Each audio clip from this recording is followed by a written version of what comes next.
मैं सचिन गौड़ आप सभी का अपने चैनल साई कोचिंग लाइव में स्वागत करता हूं। बच्चों, हम लोग आज पढ़ने वाले हैं बायोलॉजी के बारे में। बायोलॉजी का ये तीसरा अध्याय हम लोगों के द्वारा चलाया गया है, जो कि आपका एमसीक्यू की फॉर्म में होने वाला है और इसको हमने टॉपिक वाइज रखा है। सभी बहुविकल्पीय प्रश्न आपके होंगे, सभी के सभी कोशिका से रिलेटेड होंगे, यानी कि सेल से रिलेटेड होंगे। इसमें हम लोग मानव सेल्स के बारे में, जंतु सेल्स के बारे में और साथ ही साथ पौधों की सेल्स के बारे में पढ़ेंगे, उसके कार्य के बारे में पढ़ेंगे, उसके भागों के बारे में पढ़ेंगे। ये सारी चीज़ें हम लोग इस अध्याय के अंदर ख़त्म करने वाले हैं। लगभग कोशिकाओं के ऊपर 2 लेक्चर आपके लगने वाले हैं। उन 2 लेक्चर के अंदर लेक्चर नंबर 3 और लेक्चर नंबर 4, इन दोनों के अंदर हम कंप्लीटली इस टॉपिक को ख़त्म करने वाले हैं। तो मैं सभी बच्चों से अपेक्षा करता हूं कि सभी बच्चे शुरू से लेकर अंत तक वीडियो के साथ बने रहेंगे। जिन बच्चों ने चैनल को अभी अभी ज्वाइन करा है, उन सभी बच्चों को ईमानदारी के साथ चैनल को सब्सक्राइब कर लेना है। और जो बच्चे लाइव आ चुके हैं क्लास के लिए, उन सभी बच्चों को प्रत्येक दिन की तरह जय हिंद लिखकर लाइव चैट बॉक्स में अपनी अटेंडेंस सबमिट करानी है। उसके बाद बच्चों हम लोग अपनी क्लास शुरू करने वाले हैं। चलिए बच्चों, देखते हैं आज का पहला क्वेश्चन। काफ़ी खास है, बस आपको थोड़ा सा ये आइडिया होना चाहिए कि मानव या पौधा या जंतु कोई भी है, सभी की जो बॉडी है वो सेल्स से मिलकर बनी हुई है। सेल्स को ही हम लोग डीपली यहाँ पर डिस्कस करने वाले हैं। ठीक है, पहला क्वेश्चन देखिएगा सभी बच्चे। किसी कोशिका में मौजूद सबसे बड़ा जो कोशिकांग होता है वो कौन सा होता है? किसी भी कोशिका के अंदर जो सबसे बड़ा कोशिकांग होता है वो क्या होता है? कोशिका के जो भाग हैं, कोशिका के जो अंग है, दोनों का मतलब एक ही है। हम लोगों को यहाँ पर बताना है किसी भी कोशिका के अंदर जो सबसे बड़ा कोशिका भाग होता है उसको हम लोग क्या बोलते हैं। ठीक है बच्चों, एक आपके पास है अंतःप्रद्रव्य जालिका, एक है आपके पास नाभिक, एक है गोल्जिकाएं, एक आपको दिया गया माइटोकॉन्ड्रिया। चलिए सभी बच्चों को तेजी के साथ क्वेश्चन को समझना है और लाइव चैट बॉक्स में जाकर 4 सेकंड के अंदर अंदर अपना आंसर सबमिट कराना है। किसी कोशिका में मौजूद जो सबसे बड़ा कोशिकांग होता है बच्चों, उसको क्या कहा जाता है? अंतःप्रद्रव्य जालिका, नाभिक, गोल्जिकाएं, एक आपको डी दिया गया माइटोकॉन्ड्रिया। चलिए तेजी के साथ अपना आंसर सबमिट कराएंगे। किसी भी विद्यार्थी को 4 सेकंड से अधिक का समय नहीं लगाना है। इस निर्धारित समय के अंदर ही आप लोगों को अपने आंसर सबमिट कराने हैं। चलिए बच्चों, बात करते हैं हम सही विकल्प की। डी यहाँ पर आपका गलत है बच्चों, सी भी आपका पूर्ण रूप से गलत है, साथ ही साथ बी भी आपका यहाँ पर पूर्ण रूप से गलत है। अगर हम सही विकल्प की बात करते हैं, किसी कोशिका का जो सबसे बड़ा अंग होता है बच्चों, उसको अंतःप्रद्रव्य जालिका कहते हैं। यही आप लोगों का यहाँ पर सही आंसर होने वाला है। चलिए बच्चों, बात कर लेते हैं हम लोग क्वेश्चन नंबर 2 के बारे में। दूसरा क्वेश्चन आपका डिस्प्ले के ऊपर आ चुका है बच्चों। सभी बच्चे देखिएगा, निम्नलिखित में से किस कोशिका अंग को कोशिका का प्रोटीन कारखाना कहा गया है? प्रोटीन फैक्ट्री ऑफ सेल्स के नाम से किस पार्ट को जाना जाता है? एक आपको दिया गया हरित लवक, एक आपको दिया गया लाइसोसोम, एक आपको दिया गया बच्चों माइटोकॉन्ड्रिया, एक आपको दिया गया राइबोसोम। ये चारों के चारों कोशिका के भाग हैं, कोशिका के अंग हैं। इनमें से एक अंग ऐसा है जो कोशिका के लिए प्रोटीन का उत्पादन करता है, इसीलिए उसे प्रोटीन की फैक्ट्री कहा गया है, प्रोटीन का कारखाना कहा गया है। तो तेजी के साथ सभी बच्चों को अपना आंसर सबमिट कराना है। प्रोटीन की फैक्ट्री किसको कहा जाता है? चलिए तेजी के साथ सभी बच्चे अपने अपने आंसर सबमिट कराएंगे और 4 सेकंड के अंदर सभी बच्चों को अपने जवाब लाइव चैट बॉक्स में जमा करा देने हैं। चलिए बच्चों, बात कर लेते हैं हम लोग यहाँ पर एक सही विकल्प की। काफ़ी समय आपका गुजर चुका है, 3 से 4 सेकंड। तो बच्चों ए आपका यहाँ पर पूर्ण रूप से गलत है, बी भी आपका बच्चों पूर्ण रूप से गलत है और सी माइटोकॉन्ड्रिया ये भी आपका गलत है। कोशिका के कौन से भाग को प्रोटीन फैक्ट्री कहा जाता है? तब बच्चों आपको आंसर देना है राइबोसोम। चलिए बात कर लेते हैं बच्चों क्वेश्चन नंबर 3 के बारे में। क्वेश्चन नंबर 3 आपका जो है डिस्प्ले के ऊपर आ चुका है। निम्नलिखित में से कौन सा कोशिका अंग केवल पशुओं की कोशिकाओं में पाया जाता है? देखो बच्चों, यहाँ पशुओं का मतलब एनिमल्स नहीं है, यहाँ पर पशुओं का मतलब एक तरीके से जंतु है, जिसके अंदर हम सभी प्रकार के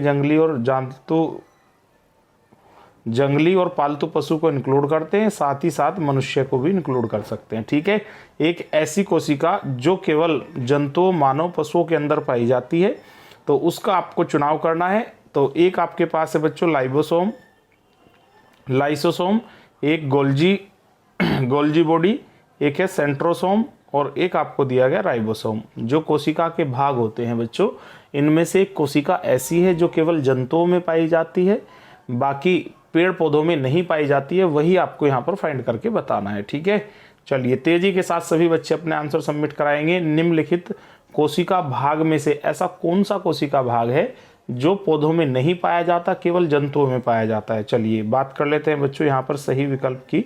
बहुत ज़्यादा समय हम लोगों को नहीं लगाना है। यहाँ पर बच्चों देखिएगा सभी बच्चे, डी आपका पूर्ण रूप से यहाँ पर गलत है, सी भी सेंट्रोसोम आपका गलत है, गोल्जी बॉडीज या गोल्जी काय बोल सकते हो, ये भी आपका गलत है।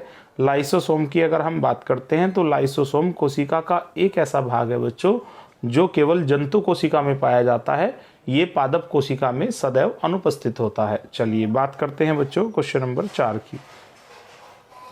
थोड़ा आप लोगों को कोशिका विभाजन के बारे में भी जानकारी होनी चाहिए, उसकी सहायता से आप इस प्रकार के जो सवाल है 4 के जैसे वो कर सकते हो। ठीक है, आगे देखिएगा क्वेश्चन नंबर 4, अर्धसूत्रण के लिए कौन सा कथन सत्य नहीं है। अर्धसूत्रण के लिए कौन सा कथन सत्य नहीं है। अर्धसूत्रण 2 चरणों में होता है। अर्धसूत्रण के परिणाम स्वरूप परिणामी कोषों में गुणसूत्रों की संख्या दोगुनी हो जाती है। एक आपको दिया गया है, अर्धसूत्रण के दौरान जनक कोषों के जीन परिणाम कोषों से मिश्रित हो जाते हैं। एक आपको बच्चों दिया गया, जनन ग्रंथि में अर्धसूत्रण युग्मों के उत्पादन होते हैं। चलिए, अरे भाई देखो बहुत सारे क्वेश्चन ऐसे हैं जो आपको पढ़ने पड़ेंगे, उसी के साथ जो है आप लोग तेजी के साथ आंसर की तरफ बढ़ जाओगे। निम्नलिखित में से कोशिका के जो अर्धसूत्रण है उनके संबंध में कौन सा कथन असत्य है, ये आप लोगों को फाइंड करना है। चलिए तेजी के साथ सभी बच्चे अपने आंसर सबमिट कराएंगे।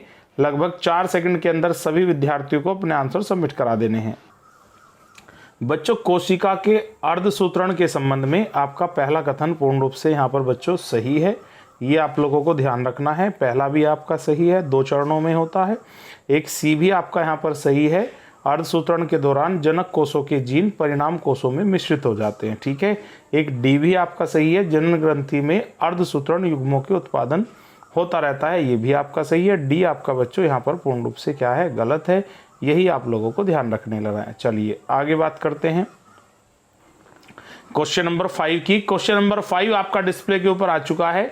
किस कोशिका अंग को कोशिका का मास्टर कहा जाता है। कोशिका का मास्टर यानी कि मालिक किसको कहा जाता है। पूरी की पूरी कोशिका उसी भाग पर डिपेंडेड होगी, ये आप लोगों को यहाँ पर बताना है।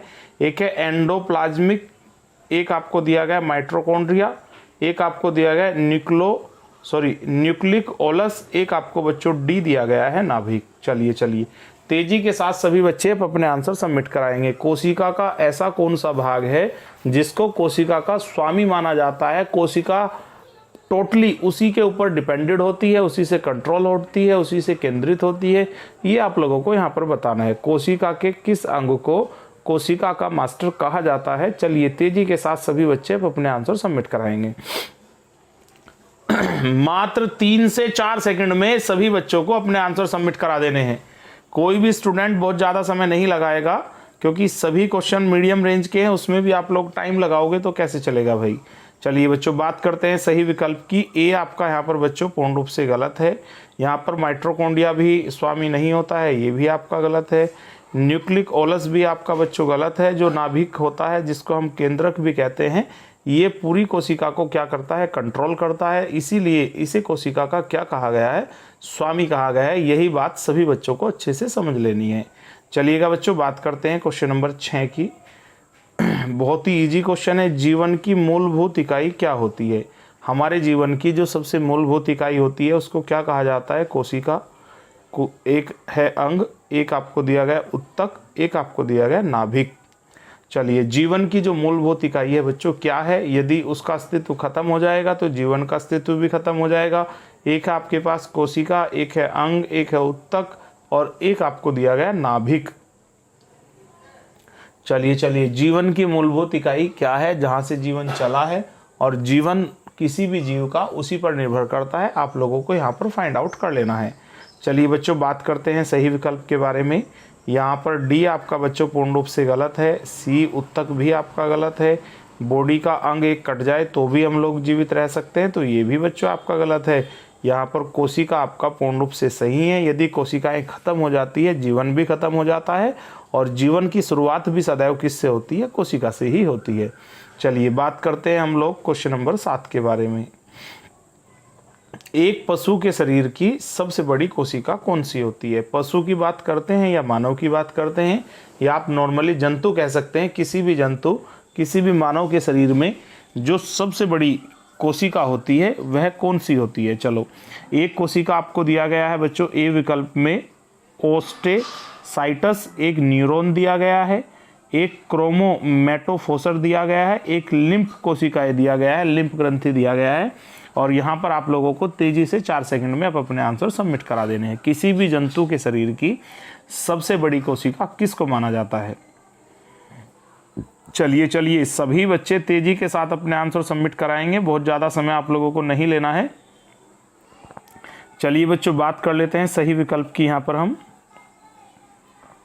बच्चों डी विकल्प आपका यहाँ पर पूर्ण रूप से गलत है, सी भी आपका गलत है, और साथ ही साथ ए भी आपका गलत हो जाता है। किसी भी जंतु के शरीर में सबसे बड़ी जो कोशिका होती है बच्चों, उसको क्या कहा जाता है? न्यूरॉन कोशिका कहा जाता है। ये आपके सर के पीछे से चलती है और रीढ़ से होते हुए वो नीचे आपके हिप्स तक आ जाती है। इसी को हम क्या कहते हैं? न्यूरॉन कहते हैं। चलिए, ये सबसे महत्वपूर्ण भी है बॉडी के अंदर और सबसे बड़ी भी है। चलिए बात कर लेते हैं बच्चों क्वेश्चन नंबर 8 की। निम्नलिखित में से कौन सा एक कोशिका में अधिक मात्रा में पाया जाने वाला अणु है? किसी भी कोशिका के अंदर सर्वाधिक मात्रा में क्या पाया जाता है? एक है आपके पास जल, एक है कार्बोहाइड्रेट्स, एक है शैवाल, एक आपको बच्चों दिया गया प्रोटीन। किसी भी कोशिका के अंदर सर्वाधिक मात्रा में पाया जाने वाला जो अणु है वो कौन सा है? चलिए भाई, गर्मी बहुत ज़्यादा है, क्लास की स्पीड बच्चों लगभग मुझे लग रहा है कि बढ़ानी होगी। चलिए चलिए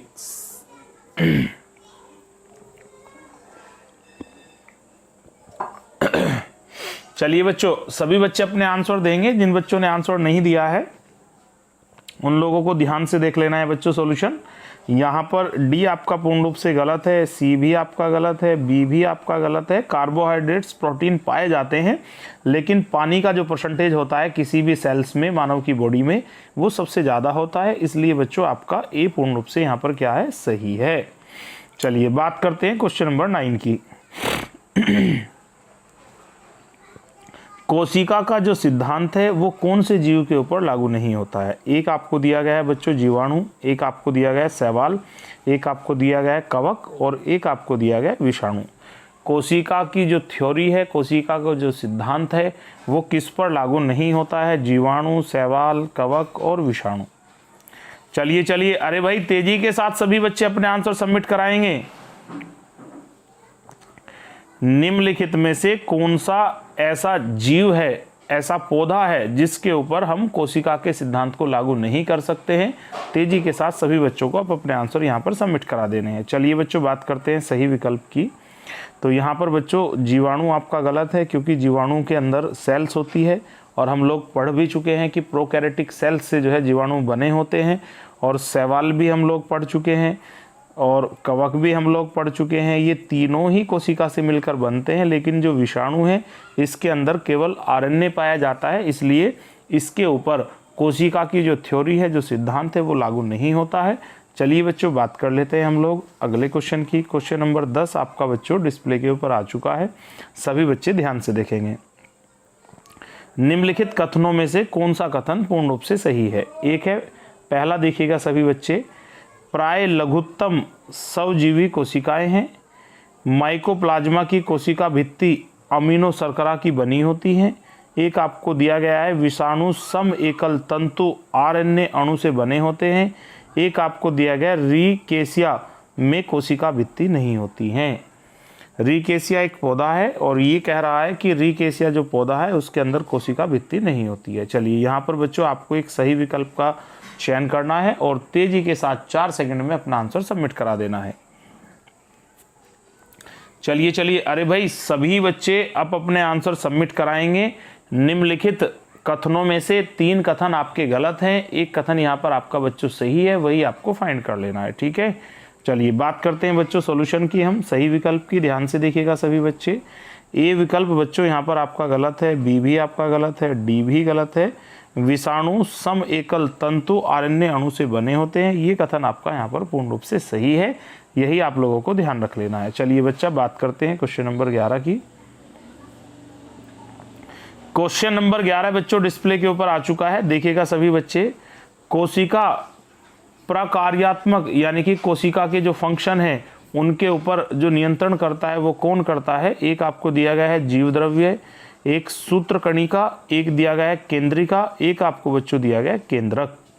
जो कोशिका के फंक्शन हैं उन सभी फंक्शन की जो क्रियाएं हैं, जो प्रोसेस हैं, उन सभी के ऊपर कंट्रोल का जो कार्य है वो कोशिका का कौन सा भाग करता है? आपको दिया गया है बच्चों जीव द्रव्य, सूत्रकणिका, केंद्रिका और एक आपको दिया है केंद्रक। चलिए तेजी के साथ सभी बच्चे अपने आंसर सबमिट कराएंगे। चलिए अरे भाई कोई भी बच्चा जो है यहाँ पर लापरवाही नहीं करेगा, क्वेश्चन को ध्यान से पढ़ेंगे और तेजी के साथ अपने आंसर सबमिट कराएंगे। चलिए बच्चों बात कर लेते हैं यहाँ पर हम लोग सही विकल्प की। ए बच्चों आपका यहाँ पर पूर्ण रूप से क्या है? गलत है। सी भी आपका गलत है और बी भी आपका गलत है। तीनों ही आपके यहाँ पर बच्चों गलत हो जाते हैं। कोशिका के जो फंक्शन है उन सभी की जो एक्टिविटीज़ है उसको कंट्रोल करने का कार्य कोशिका का नाभिक करता है, केंद्रक करता है, यही बच्चों आपको ध्यान रखना है। चलिए बात कर लेते हैं क्वेश्चन नंबर 12 की। 12 देखिएगा सभी बच्चे ध्यान से। पौधों में कोशिका भित्ति का निर्माण करने वाले जटिल कार्बोहाइड्रेट्स को क्या कहा जाता है? कौन सा होता है वो? एक आपको दिया गया है माल्टोज, एक आपको दिया गया है सेल्यूलोज, एक आपको दिया गया है सुक्रोज और एक बच्चों आपको दिया गया है लैक्टोज। जो कोशिका भित्ति होती है ये केवल पौधों में पाई जाती है, इसके निर्माण में कौन से कार्बोहाइड्रेट्स की मुख्य भूमिका है? चलिए अरे भाई गर्मी बहुत ज़्यादा है बच्चों, क्लास के साथ बने रहिएगा और तेजी के साथ आप अपने आंसर सबमिट करते रहिएगा। चलिए बच्चों बात कर लेते हैं। हल्की सी स्पीड बढ़ाई जाएगी, मैं रीज़न ऑलरेडी बता चुका हूं, सभी बच्चे समझदार हैं, सभी को कोशिका पढ़ा चुका हूं मैं ऑलरेडी, लेकिन यहां पर हम लोग ऑब्जेक्टिव की प्रैक्टिस करने वाले हैं। गर्मी को देखते हुए हम लोग क्या करते हैं, हल्की सी स्पीड यहां पर क्लास की बढ़ा देते हैं। सभी बच्चे थोड़ा सा केयरफुल होकर क्वेश्चन को पढ़िएगा, सुनिएगा, उसके बाद तेजी के साथ अपने आंसर दीजिएगा। चलिए बच्चों बात करते हैं सही विकल्प की। यहाँ पर बच्चों डी आपका पूर्ण रूप से गलत है, सी भी आपका गलत है, ए भी आपका क्या है? गलत है। पौधों की जो कोशिका भित्ति है उसका निर्माण बच्चों किससे होता है? सेल्यूलोज से होता है, यही आप लोगों को ध्यान रख लेना है। चलिए बात करते हैं क्वेश्चन नंबर 13 की। नाभिक के अलावा कोशिका के किस कोशिका अंग में डीएनए होता है? देखिएगा नाभिक के अंदर डीएनए आरएनए मौजूद होते हैं और डीएनए एक आनुवांशिक पदार्थ है, ये बहुत ज़्यादा जरूरी है। लेकिन कोशिका का एक भाग और भी ऐसा है जहाँ पर डीएनए मौजूद होता है। एक आपको बच्चों बताया गया है तारक केंद्र, एक आपको दिया गया है गोल्जी उपकरण, एक आपको बच्चों दिया गया है लाइसोसोम और एक आपको दिया गया माइटोकॉन्ड्रिया। चलिए तेजी के साथ सभी बच्चे अब अपने आंसर सबमिट कराएंगे। नाभिक के अलावा कोशिका का ऐसा कौन सा भाग होता है बच्चों जिसके अंदर डीएनए मौजूद होता है? सभी बच्चे तेजी के साथ अब अपने आंसर सबमिट कराएंगे। 3 से 4 सेकंड आप लोगों को यहाँ पर लगानी है, इससे ज़्यादा समय आप लोगों को नहीं लगाना है। चलिए बच्चों बात कर लेते हैं हम लोग सही विकल्प के बारे में। यहाँ पर ए बच्चों आपका यहाँ पर पूर्ण रूप से क्या है? गलत है। तारक केंद्र के अंदर डीएनए नहीं पाया जाता है, ये आपका गलत है। गोल्जी उपकरण इसके अंदर भी डीएनए नहीं पाया जाता है, ये भी आपका गलत है। लाइसोसोम भी आपका बच्चों यहाँ पर गलत है। लेकिन माइटोकॉन्ड्रिया जिससे प्रोकैरियोटिक कोशिकाएं श्वसन का कार्य करती हैं, यूकैरियोटिक कोशिकाएं श्वसन का कार्य करती हैं और माइटोकॉन्ड्रिया ही नाभिक की तरह डीएनए रखता है, इसलिए आप लोगों को यहाँ पर ध्यान रख लेना है कि डी विकल्प आपका पूर्ण रूप से सही होगा। चलिए बात करते हैं बच्चों क्वेश्चन नंबर 14 की।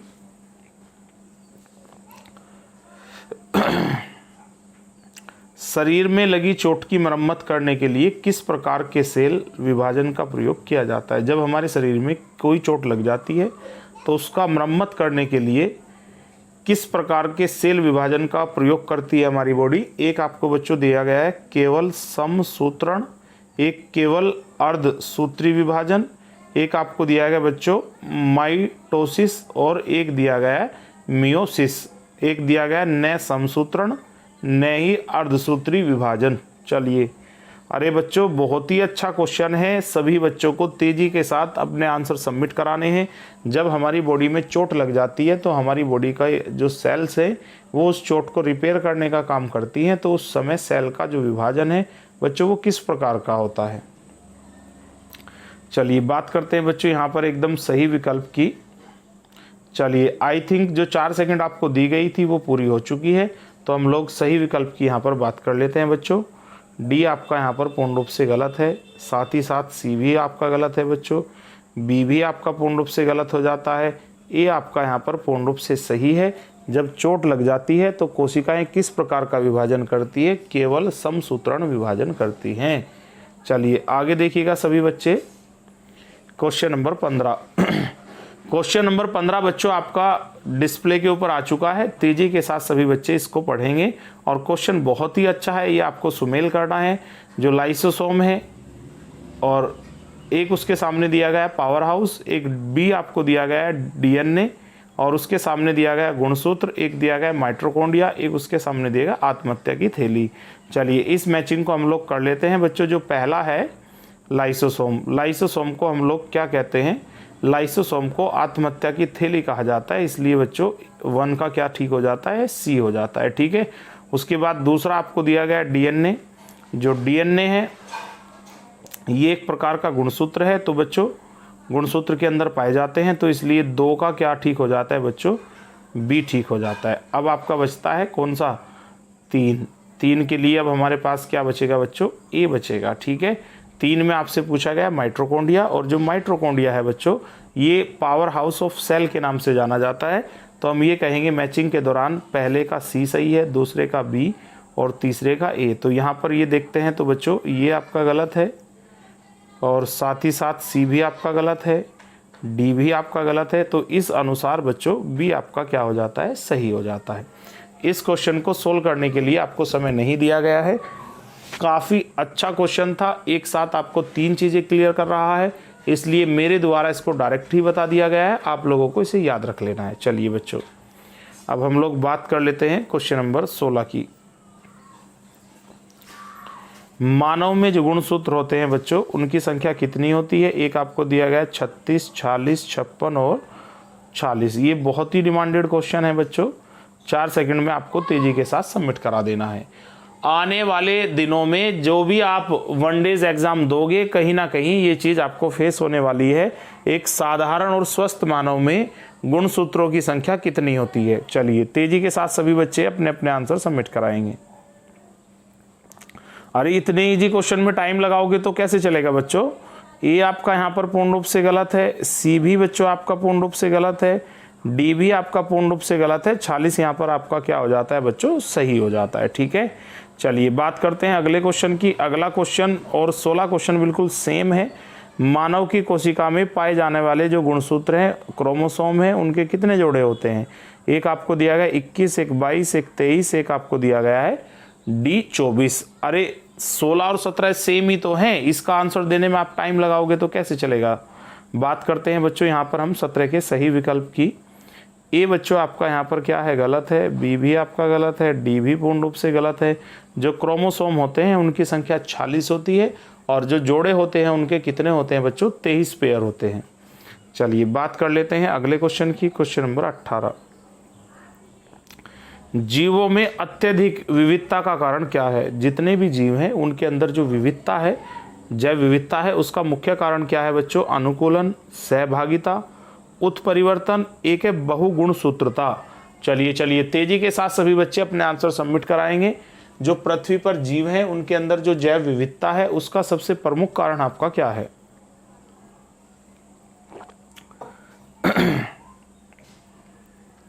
चलिए बच्चों बात कर लेते हैं सही विकल्प की। आई थिंक 4 सेकंड में आपको दिया था वो आपकी कंप्लीट हो चुकी है। हम बात करते हैं यहाँ पर सही विकल्प की। तो यहाँ पर बच्चों ए आपका पूर्ण रूप से क्या हो जाता है, गलत हो जाता है, बी भी आपका गलत है और डी भी आपका क्या है, ये गलत है। उत्परिवर्तन ही एक ऐसा फैक्टर है जिसके कारण जीवों में सबसे अधिक जैव विविधता पाई जाती है, इसलिए उत्परिवर्तन यहाँ पर एकदम आपका क्या होगा बच्चों, सही विकल्प होगा। आगे बात करते हैं क्वेश्चन नंबर 19 की, निम्नलिखित में से किस में लिंग गुणसूत्र नहीं होते हैं? जेंडर का निर्धारण करने वाले जो गुणसूत्र हैं, एक्स वाई वाली जो फॉर्म होती है बच्चों, वो ऐसा कौन सा जीव है जिसके अंदर नहीं होती है? लिंग निर्धारण करने वाले जो गुणसूत्र हैं, एक ऐसा जीव है इन चार में से जिसके पास ऐसी कोई क्वालिटी नहीं है। तो आपके पास बच्चों चार विकल्प हैं, एक है बंदर, चीता, तितली और छिपकली। तेजी के साथ सभी बच्चे अपने आंसर सबमिट कराएंगे। निम्नलिखित में से किसमें लिंग गुणसूत्र नहीं होते हैं? जेंडर निर्धारण करने वाले गुणसूत्र किसके अंदर अनुपस्थित होते हैं? बंदर, चीता, तितली और छिपकली। आई होप दैट आपको क्वेश्चन का मतलब समझ में आ गया होगा, और आप लोग जो रिप्लाई कर चुके हो बहुत अच्छी बात है। जिन लोगों ने रिप्लाई नहीं किया है वो सभी बच्चे ध्यान से क्वेश्चन का सॉल्यूशन देखेंगे। ए बच्चों आपका यहाँ पर पूर्ण रूप से गलत है, बी भी बच्चों आपका पूर्ण रूप से गलत है, सी भी आपका पूर्ण रूप से गलत है। जो छिपकली है, छिपकली एक रेप्टाइल्स है, और ये इस प्रकार का रेप्टाइल्स है जिसके अंदर जेंडर डिसाइडेड करने वाले गुणसूत्र क्रोमोसोम नहीं पाए जाते हैं। चलिए बच्चों बात करते हैं क्वेश्चन नंबर 20 की। क्वेश्चन नंबर 20 बच्चों आपका डिस्प्ले के ऊपर आ चुका है। पादप कोशिका जंतु कोशिका से किस प्रकार भिन्न होती हैं? ऐसे देखिए बच्चों, आपके पास चार विकल्प हैं। इन चार में से एक क्वालिटीज, एक कोशिका का भाग ऐसा है जो केवल पादप यानी कि पौधों की कोशिका में पाया जाता है, वही उससे भिन्नता का कारण है। ये आप लोगों को फाइंड आउट कर लेना है। एक आपको दिया गया माइटोकॉन्ड्रिया, एक आपको दिया गया कोशिका भित्ति, एक आपको दिया गया जीव द्रव्य, एक आपको दिया गया बच्चों कोशिका केंद्रक। चलिए तेजी के साथ सभी बच्चे अपने आंसर सबमिट कराएंगे। पादप कोशिका जंतु कोशिका से भिन्न होती है, किस चीज में भिन्न होती है ये आप लोगों को बताना है। ये सभी कोशिका के भाग हैं। तीन ऐसे भाग हैं जो बच्चों तीनों पौधों में भी पाए जाते हैं, जंतु में भी पाए जाते हैं, लेकिन एक भाग ऐसा है जो इंडिविजुअली केवल प्लांट सेल्स के अंदर पाया जाता है, कोशिका में पाया जाता है। और किस प्रकार की कोशिका? पादप कोशिका में पाया जाता है। वही आपको फाइंड आउट करके अपना आंसर सबमिट करा देना है। चलिए बच्चा बात कर लेते हैं हम यहाँ पर सही विकल्प की। बच्चों डी आपका यहाँ पर पूर्ण रूप से गलत है, सी भी आपका यहाँ पर पूर्ण रूप से गलत है, साथ ही साथ ए भी आपका पूर्ण रूप से गलत है। पादप कोशिका जंतु कोशिका से किस प्रकार भिन्न होती है?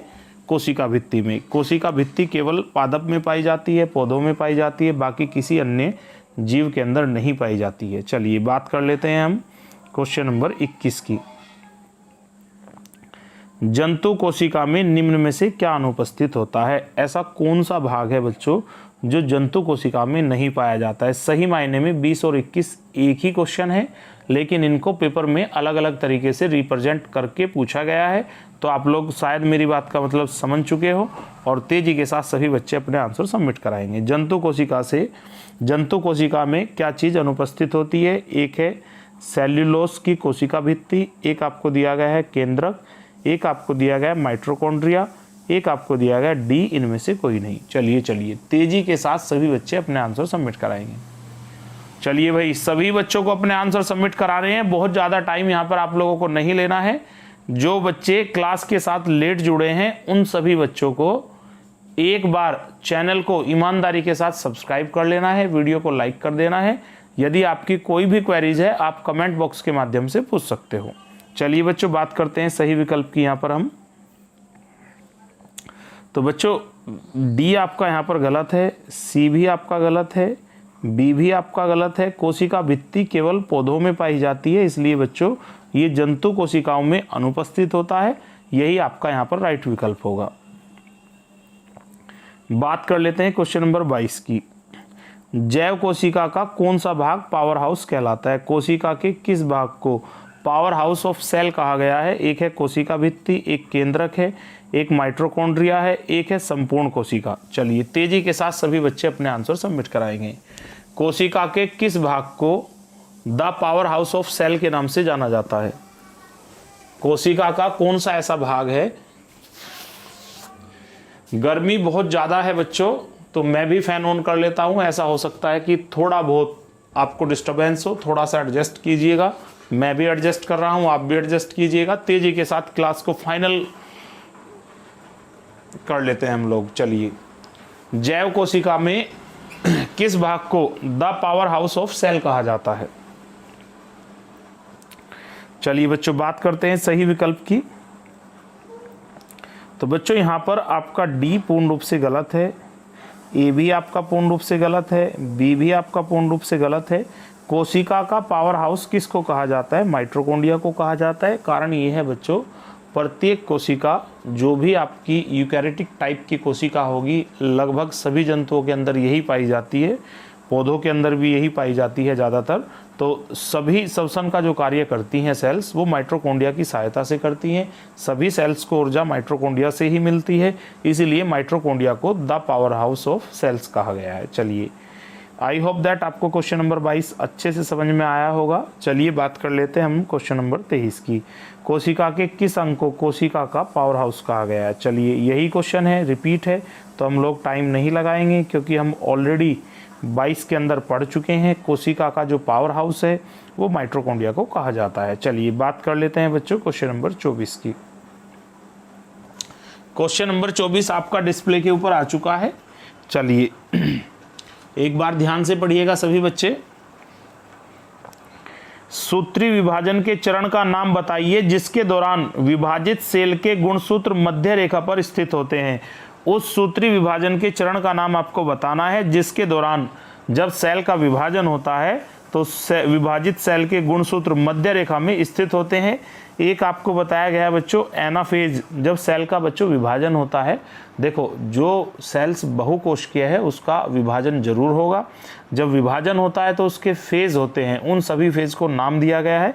एक का नाम है एनाफेज, एक का नाम है टेलोफेज, एक का नाम है मेटाफेज, एक का नाम है प्रोफेज। 4 चरण इसके दिए गए हैं। फेज का मतलब यहाँ पर चरण है। तो मध्य रेखा पर जब गुणसूत्र सीधे स्थित होते हैं तो उस फेज को क्या कहा जाता है? चलिए सभी बच्चे रिप्लाई करेंगे। 4 सेकंड से ज्यादा का समय किसी विद्यार्थी को नहीं लगाना है। 4 सेकंड के अंदर सभी बच्चों के आंसर सबमिट हो जाने चाहिए। चलिए बच्चों, जब सूत्री विभाजन होता है और विभाजन के दौरान सेल के गुणसूत्र मध्य रेखा में स्थित होते हैं, उस फेज को क्या कहा जाता है? ए बच्चों आपका यहाँ पर गलत है, बी भी आपका गलत है। एक फैक्ट क्वेश्चन है, ये आपको ध्यान रख लेना है बच्चों। उस फेज को क्या कहा जाता है? मेटाफेज कहा जाता है। आई होप दैट आपको क्वेश्चन समझ में आया होगा। यहीं से आपको इसको डायरेक्ट याद रख लेना है। चलिए, इन फ्यूचरली आपको बहुत काम आने वाला है। बात कर लेते हैं क्वेश्चन नंबर 25 की। पौधों में पाया जाने वाला नीला, बैंगनी या लाल जो फ्लेवोनाइड होता है, वर्णक होता है, किसकी उपस्थिति के कारण होता है? एक है बच्चों कैरोटीन के कारण, एक है एंथोसाइनिन के कारण, एक दिया गया है सैंथोफाइलस के कारण, एक क्लोरोफिल के कारण। चलिए, पौधों में पाया जाने वाला नीला, बैंगनी या लाल जो फ्लेवोनाइड वर्णक होता है वो किसकी उपस्थिति के कारण होता है? ऐसा कौन सा तत्व है जो पौधों को ये रंग प्रदान करता है? चलिए तेजी के साथ सभी बच्चे अपने आंसर सबमिट कराएंगे। चलिए अरे भाई, बात कर लेते हैं हम लोग यहाँ पर सही विकल्प की। जो 4 सेकंड का आपको समय दिया गया था बच्चों, वो मुझे लग रहा है कंप्लीट हो चुका है। तो हम लोग एक सही विकल्प की बात यहाँ पर कर लेते हैं। ए बच्चों आपका यहाँ पर पूर्ण रूप से गलत है, सी भी आपका पूर्ण रूप से गलत है बच्चों, डी भी आपका पूर्ण रूप से गलत है। अगर नीला, बैंगनी या लाल वर्णक की हम बात करते हैं तो बच्चों वो किसकी उपस्थिति के कारण होता है? एंथोसाइनिन के कारण होता है। ये सभी बच्चों को ध्यान रख लेना है। हरा रंग किसकी उपस्थिति के कारण होता है वो भी हम लोग आगे पढ़ने वाले हैं। फिलहाल नीला, बैंगनी और लाल का जो रीजन है वो हम लोग पढ़ चुके हैं। चलिए बात कर लेते हैं क्वेश्चन नंबर 26 की। 26 क्वेश्चन आपका डिस्प्ले के ऊपर आ चुका है। ध्यान से देखिएगा सभी बच्चे। निम्नलिखित में से कौन सा कोशिका अंग पादप कोशिका में पाया जाता है किंतु पशु कोशिका में नहीं पाया जाता है? चलिए तेजी के साथ बच्चों आप लोगों को यहाँ पर अपना आंसर सबमिट कराना है। निम्नलिखित में से कौन सा कोशिकांग पादप कोशिका में पाया जाता है किंतु जंतु कोशिका में नहीं पाया जाता है? एक बच्चों आपको दिया गया क्लोरोप्लास्ट, एक आपको दिया गया एंडोप्लाज्मिक, एक आपको दिया गया माइटोकॉन्ड्रिया, एक आपको दिया गया राइबोसोम। चलिए, कोशिका अंग पादप कोशिका में पाया जाता है यानी कि पौधों में पाया जाता है, लेकिन जंतु कोशिका में नहीं पाया जाता है। तेजी के साथ सभी बच्चे अपने आंसर सबमिट कराएंगे। चलिए सभी बच्चों को लगभग 4 सेकंड का यहाँ पर बच्चों समय दिया गया है। इसी निर्धारित समय में आप लोगों को अपना आंसर सबमिट करा देना है। चलिए बच्चों बात कर लेते हैं हम लोग सही विकल्प की बच्चों। डी आपका यहाँ पर बच्चों गलत है। राइबोसोम पौधों और जंतु दोनों में पाया जाता है। माइटोकॉन्ड्रिया पौधे और जंतु दोनों में पाया जाता है। एंडोप्लाज्मिक ये भी दोनों में पाया जाता है। जो क्लोरोप्लास्ट है बच्चों वही आपका हरित लवक तैयार करता है, वही उसके लिए जिम्मेदार होता है, तो इसलिए क्लोरोप्लास्ट आपका यहाँ पर क्या होगा, पूर्ण रूप से सही होगा। ये केवल प्लांट सेल्स के अंदर पाया जाता है जबकि जंतु सेल्स के अंदर नहीं पाया जाता है। चलिए बच्चों बात कर लेते हैं क्वेश्चन नंबर 27 की। क्वेश्चन नंबर 27 आपका डिस्प्ले के ऊपर आ चुका है। सभी बच्चे ध्यान से क्वेश्चन को पढ़ेंगे। निम्नलिखित में से कौन सा घटक पत्तियों को हरा रंग प्रदान करता है? पौधों का नीला, लाल और बैंगनी रंग का रीजन हम लोग पढ़ चुके हैं। अब हम पढ़ने वाले हैं कि जितने भी पौधे हैं सभी पौधों का हरा रंग किसकी उपस्थिति के कारण होता है। एक है बच्चों पानी की उपस्थिति के कारण, एक है नाइट्रोजन के कारण, एक है क्लोरोफिल के कारण, एक बच्चों डी दिया गया है यूरिया के कारण। चलिए तेजी के साथ सभी बच्चों को अपने आंसर सबमिट कराने हैं। निम्नलिखित में से कौन सा घटक पत्तियों को हरा रंग प्रदान करता है? पानी, नाइट्रोजन, क्लोरोफिल और यूरिया। बहुत सारे बच्चों का आंसर सही आ रहा है। जिन बच्चों ने अपने आंसर सबमिट नहीं कराए हैं चलिए वो बच्चे सॉल्यूशन देख लेते हैं। तो बच्चों यहाँ पर ए आपका गलत है, पानी रंग नहीं प्रोवाइड कर सकता है। नाइट्रोजन भी आपका गलत है, साथ ही साथ डी यूरिया भी आपका गलत है। यहाँ पर सी विकल्प आपका पूर्ण रूप से क्या हो जाता है, सही हो जाता है। चलिए बच्चों हम देख लेते हैं क्वेश्चन नंबर 28 को भी। प्रोटीन के संश्लेषण में, सभी बच्चे ध्यान से देखिएगा, प्रोटीन के संश्लेषण में निम्न कोशिकांगों में से किसकी भूमिका सबसे अधिक महत्वपूर्ण मानी जाती है? ऐसे कोशिका के कौन से दो अंग हैं जिनकी सबसे मुख्य भूमिका होती है प्रोटीन के संश्लेषण करने में? एक आपको बच्चों दिया गया लाइसोसोम एवं सेंट्रोसोम, एक आपको दिया गया अंतःप्राद्रव्य जालिका और राइबोसोम, एक बच्चों आपको दिया गया गोल्जिकाय उपकरण और माइटोकॉन्ड्रिया, एक डी आपको दिया गया लाइसोसोम और माइटोकॉन्ड्रिया।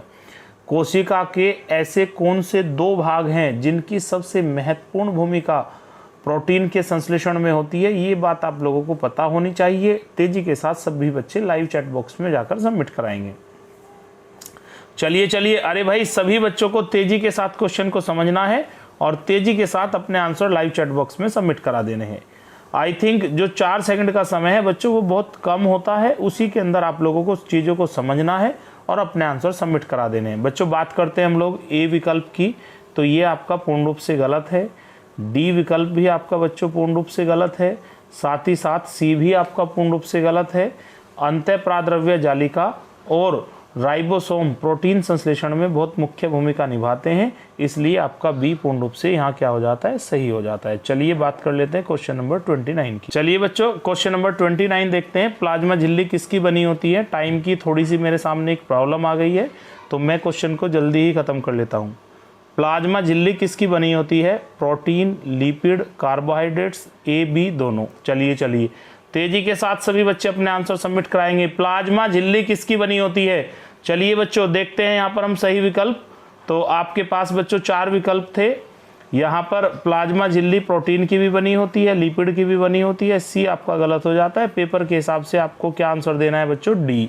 अब हम लोग बात कर लेते हैं क्वेश्चन नंबर 30 की। क्वेश्चन नंबर 30 को हम ऑलरेडी कल कर चुके हैं। बाय द वे क्वेश्चन गलती से गलत पढ़ाया गया था, मैं इसमें सुधार कर लेता हूँ। प्राक कणों का अध्ययन बच्चों क्या कहलाता है? तो ए भी आपका गलत है, सी भी आपका गलत है और डी भी आपका बच्चों गलत है। पैलिनोलॉजी के अंदर हम प्राक कणों का अध्ययन करते हैं, जबकि फाइकोलॉजी में शैवाल का अध्ययन करते हैं और माइकोलॉजी में कवक का अध्ययन करते हैं। आज की जो क्लास है बच्चों वो ख़त्म हो चुकी है। मैं अपेक्षा करता हूँ कि सभी बच्चों को ये क्लास पसंद आई होगी। सभी बच्चों को मेरी तरफ से शुभ रात्रि। Thank you so much watching our video.